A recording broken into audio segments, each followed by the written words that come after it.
Hello বন্ধুরা, good morning. আমি মিতা। নতুন একটা ব্লগে তোমাদের সবাইকে স্বাগত জানাই। আজ হচ্ছে শুক্রবার আর এখন বাজে সকাল 5:30। আজকের ব্লগটা আমি এখন থেকে শুরু করছি তোমাদের সবাইকে সাথে নিয়ে। প্রত্যেকটা মেয়ে কিন্তু তার নিজের সংসারটাকে সুন্দর করে সাজিয়ে গুছিয়ে করতে চায়। আমিও কিন্তু তার থেকে কম যাই না। আমিও আমার এই ছোট্ট সংসারটিকে অনেক সুন্দর করে সাজিয়ে গুছিয়ে করতে চাই, আর অনেক সুন্দর করে সাজিয়ে গুছিয়ে পরিপাটি করেও রাখি। এই যে আমার এই সংসারটাকে সাজিয়ে গুছিয়ে পরিপাটি করে রাখতে আমার কিন্তু অনেকটা কষ্ট হয়। আর আমার সংসারটা ছোট হলে কি হবে, কাজ কিন্তু অনেক আছে। তো যত তুমি সংসারকে সাজিয়ে গুছিয়ে রাখতে চাইবে, তত কিন্তু তোমাকে খাটনি বেশি করতে হবে। তো সেটা কিন্তু আমাকে করতেই হয়। তোমরা রোজ দেখো আমি কিন্তু আমার এই সংসারটার জন্য অনেক খাটাখাটনি করি, আর এই যে একটু গুছিয়ে গাছিয়ে সুন্দর পরিপাটি করে রাখার চেষ্টা করি। তাই এই যে সকাল থেকে রাত পর্যন্ত এইভাবেই কিন্তু আমি কাজ করে যাই। একটা সংসার কিন্তু সুন্দরভাবে গড়ে উঠতে বাড়ির বউদেরই সবথেকে হাতটা বেশি থাকে, জানো। আমার তো সেটাই মনে হয়। আমরা বাড়ির বউয়েরা যদি একটু সামলে চলি আর একটু হাসি খুশি থাকি, একটু সব দিকটা দেখে চলি, তাহলে কিন্তু সেই সংসার উন্নতি হতে বাধ্য। ওই যে একটা কথাই তো আছে, সংসার সুখের হয় রমণীর গুণে। এটা কিন্তু একদম বাস্তব কথা। আমার এই সংসারের কাজকর্ম আর আমার কথাগুলো শুনে একটা বুনু আমাকে কমেন্ট করেছে। রূপসা নামে একটা বুনু আমাকে কমেন্ট করেছে, বলেছে সত্যি কথা বলতে আমার বর আমাকে অনেক অনেক কিছু দেয়, কিন্তু আমি ওর ভালোবাসাটা অতটা বুঝতে পারিনি। তোমার এই ভিডিও দেখার পর আমি অনেক অনেক পাল্টে গেছি দিদিভাই, বিশ্বাস করো। রূপসা বুনুর এই কথাগুলো শুনে আমার খুব ভালো লেগেছে। কেন বলো তো, আমার ভিডিও দেখে বুনু পাল্টে গেছে। তার বরের প্রতি তার ভালোবাসাটা এবার অনেকটাই জাগবে। তো এটা শুনে আমার খুব ভালো লেগেছে। সত্যি কথা বুনু, জানো তো, একটা সংসারকে ভালো করতে ভালো রাখতে একটা বইয়েরই সব থেকে বেশি হাত থাকে। তুমি যত ভালো হবে, তোমার স্বামীকে যত ভালোবাসবে, তোমার সংসারটাও কিন্তু ততই ভালো হবে। তবে এইরকমই থেকো, স্বামীর ভালোবাসাটা বুঝতে শেখো, স্বামীকে ভালোবাসো, সংসারটাকে ভালোবাসো, দেখবে জীবনে অনেক হ্যাপি থাকতে পারবে। তবে এটাও সত্যি কথা, এক হাতে কখনোই তালি বাজে না। সংসারে স্বামী স্ত্রী দুটো মানুষকেই কিন্তু ভালো হতে হবে। আমি ভালো হয়ে একা কী করবো, হাজব্যান্ডকেও কিন্তু ভালো হতে হবে। যেহেতু আমার সংসারে আমার হাজবেন্ডের তুলনা হয় না, সেই জন্যই কিন্তু আমার সংসারটাকে আমি এত সুন্দর করে সাজিয়ে নিতে পেরেছি। তো আমরা কিন্তু খুব ভালো আছি, হ্যাপি আছি। তো এইভাবেই সারাটা জীবন থাকতে চাই, এভাবেই কিন্তু দিনগুলো কাটাতে চাই। তবে বেশিরভাগ সংসারেই কিন্তু অশান্তিটা মেয়েদের জন্যই হয়।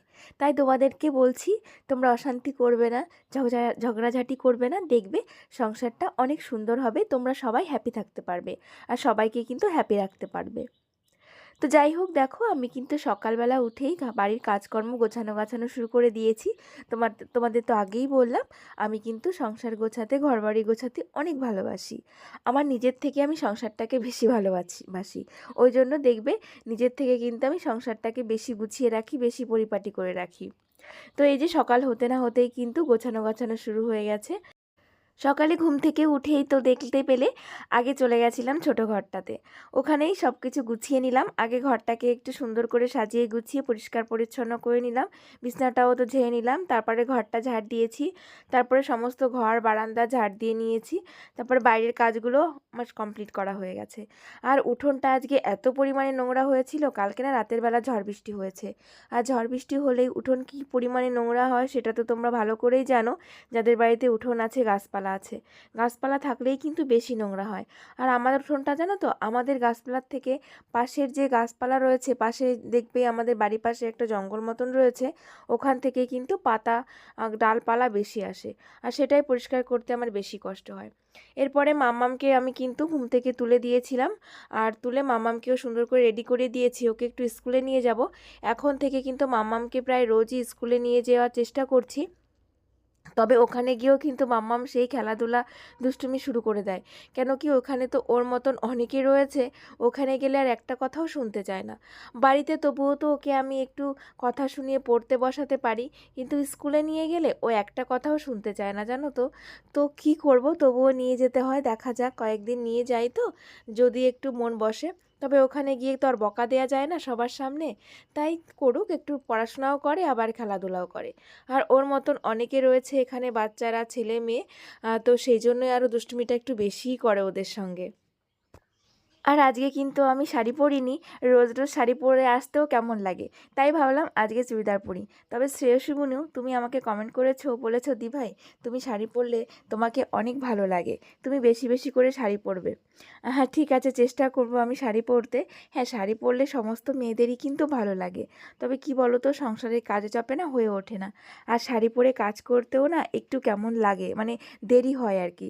আর নাইটি পরে মানে কাজ করতে খুব তাড়াতাড়ি হয়ে যায়। আর এই দেখো এখন কিন্তু আমি স্কুল থেকে চলেও এসেছি, এসে খাওয়া দাওয়া কমপ্লিট করে নিয়েছি। আর সকালে না আমি জামা কাপড়গুলো ভিজিয়ে রেখেছিলাম, জানো তো কেন বলো তো, সকালে এগুলো কেচে যেতে গেলে অনেকটা দেরি হয়ে যেত। তাই ভাবলাম থাক ভিজিয়ে রাখি, পরে জল আসবে, আর সকালবেলা তো জলটাও আসে না, আমার ওই কল থেকে চেপে চেপে এগুলো কাচাকাচি করতে হবে। তাই ভাবলাম থাক ভেজানো থাক, বাড়ি আস্তে আস্তে জলও চলে আসবে, আর তারপরে আমি ওই জল দিয়েই কিন্তু কাচাকাচিটা সেরে নিতে পারবো। তার জন্য এই যে এখন স্কুল থেকে এসে সমস্ত কাচাকুচি করে নিচ্ছি। তবে খুব একটা বেশি ছিল না, আমার 2-1টা নাইটি ছিল আর মামামের 2-1টা জামা। তো এটাই এখন কেচে সুন্দর করে ধুয়ে নেড়ে দেবো। আর নার্গিস বেগম তুমি আমাকে কমেন্ট করেছো, বলেছো দি ভাই তুমি কিন্তু আমার কমেন্ট পড়ছো না, আমি কিন্তু রাগ করেছি। না গো বুনু, একদমই রাগ করো না। বুনুরা কখনো দিদির উপর রাগ করতে পারে বলো তো? কি বলো তো, ওই যে বললাম, এই আমি যে কমেন্টটা মানে সামনে দেখি সেটাই কিন্তু পড়ে ফেলি। আমি কোনো বাছাবাছি করি না যে এর কমেন্ট ভালো এর কমেন্ট খারাপ, এরকম করে করি না গো। এবার দেখো কমেন্ট পড়তে পড়তে যখন ভিডিওটা শেষ হয়ে যায় তখন ওই যে তোমাদেরটা রয়ে যায়, এইটাই হয় জানো তো। আর সবার কমেন্ট তো পড়া সম্ভব নয় বলো এইটুকু একটা ব্লগে। তোমরা রাগ করো না, এরকম ঘুরতে ঘুরতে কোনো দিন তোমার কমেন্টটাও সামনে চলে আসবে, তোমারটাও পড়ে নেবো। যেমন আজকে দেখো পড়ে ফেললাম তোমার কমেন্টটা, তো এভাবেই। তো একটু রাগ করো না বুনু আমার উপরে। রিম্পি কমেন্ট করেছো, বলেছো তোমার মেয়ে তোমার মতনই হবে লক্ষ্মী মেয়ে, ড্রয়ারটা কি সুন্দর করে সব ভেতরে ঢুকিয়ে রাখলো, চার্জারটাও খুব সুন্দর ব্লগ। Thank you Rimpi. সত্যি কথা বলতে কি বলো তো, প্রত্যেকটা মেয়েই কিন্তু ছোটোবেলা থেকেই তার মাকে অনুকরণ করে জানো তো।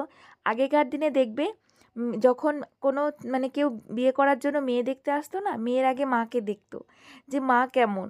কারণ কি, সবাই জানতো যে মা যেমন হবে মেয়ে কিন্তু তেমনই হবে। সমস্তটা না হলেও কিছুটা কিন্তু মায়ের গুণ মেয়ের মধ্যে চলেই আসে।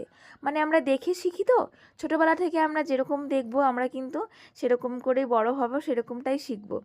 তো সেই কারণেই মানে আমার মেয়েও কিন্তু আমাকে সমস্ত কিছু অনুকরণ করে জানো, আমি দেখেছি প্রত্যেকটা জিনিসই আমি যেরকম করি ও কিন্তু সেরকমই করে। তবে আমার থেকে ভালো গুণগুলোই নিলেই ভালো হয়, খারাপ গুণ ও একদমই নেয় না। এটাই চাইবো যে আমার মধ্যে যে ভালো গুণগুলো আছে সেগুলোই যেন ও নেয়, খারাপ গুণগুলো যেন একদমই নেয় না। দেখো একটা মানুষের মধ্যে সমস্ত কিছুই কিন্তু ভালো থাকে না, খারাপও থাকে। তো আমার মধ্যেও কিছু কিছু জিনিস তো অবশ্যই আছে খারাপ, সমস্তটাই কিন্তু একদমই ভালো নয়। তো সেই ক্ষেত্রে আমি সবসময় বলি যে মাম্মাম যেন ভালো কিছুই নেয় আমার কাছ থেকে। আর এই দেখো আমি কিন্তু আইসক্রিম বানিয়েছিলাম, তো সেটাই আমরা এখন দুজনে মিলে খেয়ে নিচ্ছি, হাজব্যান্ডকেও একটা দিয়েছি। আর মাম্মাম আর আমি এখন এখানে বসে বসে আইসক্রিমটা খেয়ে নিলাম। বেশ রোদ উঠেছে, তো সেই কারণে একটু আইসক্রিম খেয়ে মনটা ফ্রেশ করে নিলাম, তারপরে আবার কাজে লেগে পড়লাম। এখন রয়েছে রান্না বান্না, তো রান্না বান্না সেরে তারপরে আবার একটু রেস্ট পাবো। তো চলে এলাম রান্না করতে। আজকে কিন্তু দুটো জিনিসই একটু নতুনত্ব রান্না করছি। আজকে কি রান্না করব বলো তো, এই যে পেঁয়াজ আলু দিয়ে না একটু ঝোল ঝোল রান্না করব, গুঁড়ো মাছ দিয়ে। হাজব্যান্ড এটা অনেক দিন ধরে খেতে চাইছে জানো, তবে ছোটো মাছ আমাদের বাড়িতে আনা হয় না, কে কাটবে সেই জন্য। তো আজকে নিয়েই এসেছে, তো নিয়ে এসে কিন্তু নিজেই কেটে দিয়েছে, কেন কি এত গুঁড়ো মাছ কাটার মতন টাইম আমার ছিল না। তো ওই কেটে দিয়েছে, এখন আমি রান্নাটা কিন্তু সেরে ফেলবো। তো তোমরা দেখো আমি কি করে রান্না বান্না করছি। শুভলক্ষ্মী দিবাই তুমি আমাকে কমেন্ট করেছো, বলেছো তোমাকে একটা কথা বলছি, রাগ করো না কিন্তু। না দি ভাই, তোমার কোনো কথায় আমি রাগ করি না, তোমার কথাগুলো আমার অনেক ভালো লাগে, আর আমি কিন্তু তোমার কথাগুলো অনেক মেনেও চলি। আর সত্যি কথা বলতে আমি জানি তুমি আমাকে যেটা যেটা বলো সমস্ত কিছুই ভালো বলো, আর তুমি আমাকে ভালোবাসো। তুমি বলেছো তোমার গায়ের রঙটা যেহেতু একটু চাপা, তাই তুমি যত ডিপ কালারের ড্রেস পরবে, ডিপ কালারের লিপস্টিক পরবে, তোমাকে কিন্তু বেশি ভালো লাগবে। ডিপ মেরুন আর চকলেট কালারের লিপস্টিক ট্রাই করো, ভালো লাগবে। আর সুন্দর মানুষের বাইরে দেখে হয় না, জানো তো? যার ভেতরটা সুন্দর সেই প্রকৃত সুন্দর হয়।